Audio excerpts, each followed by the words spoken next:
On a 3 grands groupes de champignons en forêt, et là, je vais vous emmener en forêt de Champenoux, derrière dans ce bois, pour vous convaincre que ces champignons sont indispensables au bon fonctionnement de la forêt.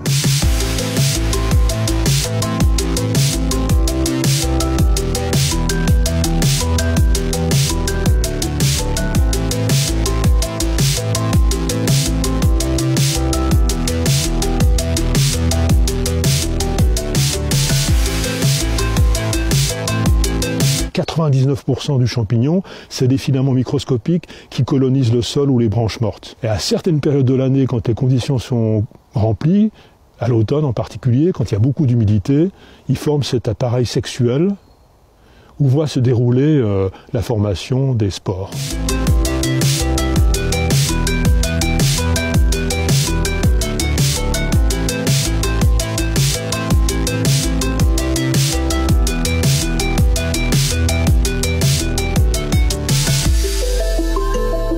En fait, ce n'est pas une racine qu'on a là, c'est une racine champignon. Et ce sont ces petites racines-là, ces millions de petites racines, ces centaines de millions de petites racines qui vont absorber ces éléments nutritifs. L'arbre, il pompe des quantités phénoménales, des tonnes d'eau tous les jours, mais il a besoin également de quantités considérables d'éléments nutritifs. Ce réseau mycélien, il peut couvrir des kilomètres carrés. Donc si on essaie de calculer grossièrement, la moitié de la masse de la forêt, c'est du champignon. Mais pas le champignon qu'on ramasse à l'automne.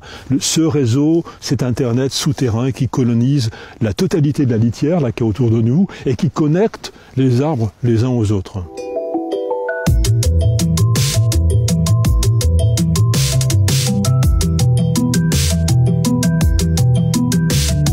Cet arbre mort, il est bigrement dégradé déjà par les champignons décomposeurs. Vous allez voir là, si j'enlève cette partie-là qui est déjà terriblement dégradée, on devine une zone blanchâtre là. En fait, il s'agit du réseau de filaments de champignons qui est en train de consommer l'arbre. Alors ce réseau qui ressemble fort à des câbles, c'est du champignon qui est issu de filaments microscopiques, mais qui ont la capacité de s'assembler pour former des structures beaucoup plus rigides. Et grâce à ces structures, il peut aller très loin, explorer toutes les parties de l'arbre et le digérer.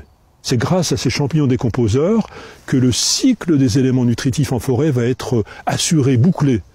Il recycle le carbone, mais il recycle également tous les autres éléments nutritifs des arbres morts et des débris végétaux. Et c'est ça qui va faire la richesse et la fertilité du sol.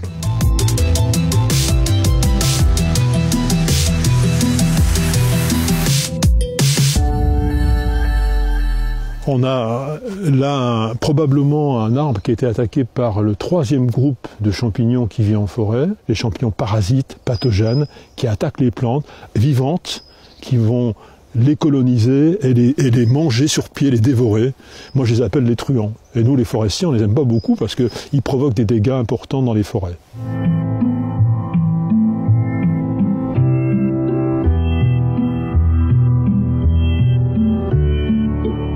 Les champignons pourraient nous aider au moins de 3 façons à lutter contre le changement climatique.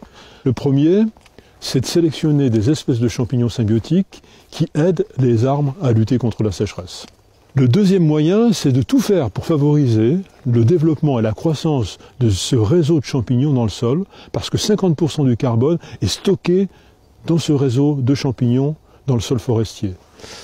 Et le troisième moyen, c'est de favoriser l'interaction entre les champignons symbiotiques et les arbres, parce que ce sont ces champignons symbiotiques qui stimulent la croissance des arbres. Et en stimulant la croissance des arbres, ils fabriquent du bois, et le bois stocke le carbone.